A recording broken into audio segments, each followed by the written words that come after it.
Hello there guys, welcome to Upper Reach Winery, where today I'll be taking you for a stroll around our vineyard, a behind the scenes look inside our winery, where we'll talk about the winemaking process here, and we'll finish off with a great tasting with Laura Pierce, our owner. So follow me.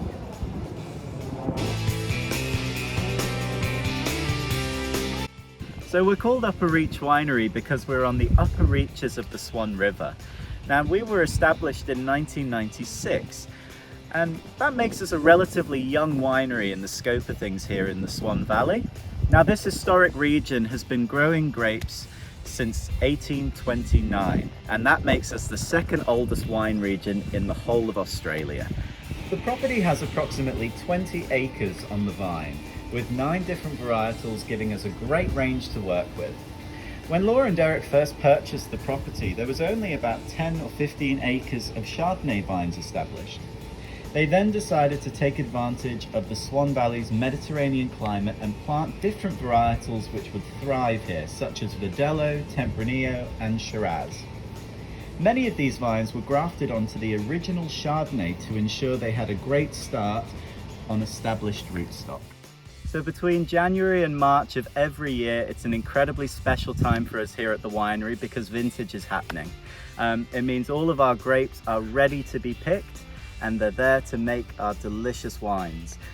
We have to be extremely careful to make sure that the sugar content is right of each of the grapes, and whenever they are ready to be picked, we are on them. So the next stage that we're going to go for is we're going to look at the winemaking process, so follow me. And this is our cellar door, which is open 7 days a week for tastings and for unique experiences like private winery tours and wine education.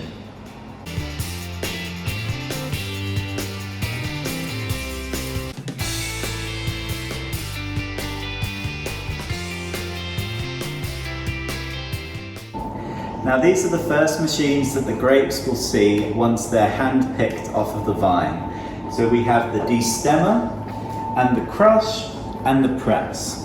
So what we have to do, we have to load in the tubs of grapes by hand into the destemmer. We then move across where the grapes are knocked off the stem. The stems are deposited on this side, and the grapes are lowered into the crush. Now the crush, all that's doing is it is gently squeezing the grapes so that the skins break and the juice is released. Now this is where red wine making and white wine making differs. So when we're talking white wine production, we are going to put it straight into the press to remove the skins from the process, because the grape skins contain tannin and you don't want your white wines to really contain any bitterness to them at all. Whereas with red wines, we're going to be putting the grapes that have just been crushed into open fermenters where they will start their fermentation. We then do processes called pump over for a few weeks and make sure that they're nice and full-bodied. After they're fermented, they then go back into the press where we remove the skins and they go into barrel. Now, oak barrels play an essential part in winemaking. They're made by people who are called coopers. Here at Upper Reach, we use all French oak because it adds a real nice soft vanilling character to our wines. They also allow for wines to become a lot more rich and full-bodied, and the reason for that is because they are slightly porous. Now, the porosity of the oak barrel allows for oxidation and evaporation to take place, which is a wonderful thing if you're wanting your wines to have a rich, deep, full character to them.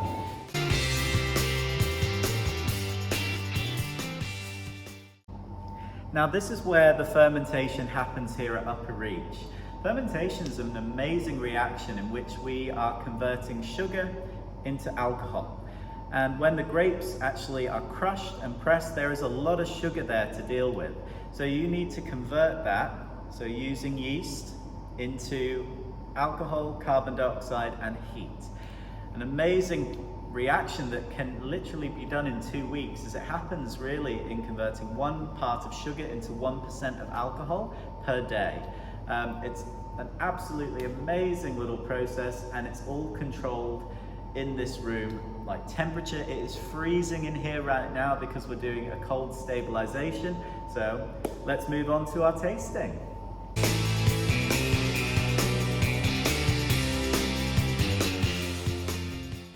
Now we're going to be lucky enough to taste our brand new 2020 vintage Verdelho straight out of the tank. So let's give that a taste. Now let's have this a smell.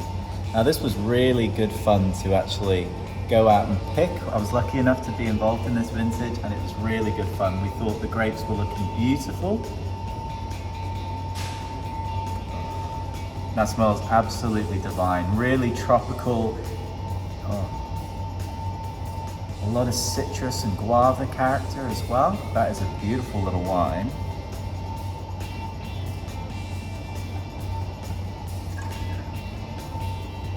So refreshing on the palate, really just Swan Valley Verdelho you absolutely cannot beat here in WA.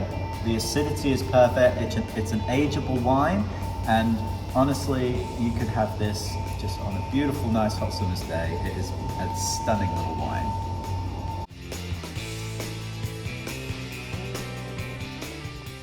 Now I'd like to introduce you to Laura, and we're going to be talking about one of her favourite wines, the Shiraz. Thanks, Stephen. This is probably, we're going to look at the Reserve Shiraz today. This is probably the wine that I'm most proud of because when we bought the property in 1996, it was all planted to Chardonnay. So one of the very first things we did was actually plant some Shiraz fruit. We chose to plant it down in this gully area you can see behind us. It's the lowest part of the vineyard and in fact the lowest part of the Swan Valley. And what happens is we get quite a unique little microclimate and the soil is quite different there for this wine. And I've heard it's won a load of awards as well. It's done incredibly well with trophies, so you must be very proud of that. Yeah, we are really thrilled. And I mean, I think when we started, we were quite naive, so it was a bit of luck of the draw, but it does turn out that that little spot in our vineyard is quite unique and different. So it is a great wine, lots of rich fruit flavour, lots of nice oak, and something that I know Derek, my husband, the winemaker, has worked very hard on. So I think we should try some. Would love to.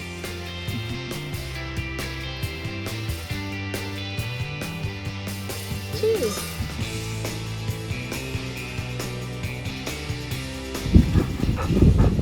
Thank you once again, guys, for joining us on our little virtual tour. We hope to see you at the cellar door very, very soon. We are still open 7 days a week, so we would really love to see you. Thank you again.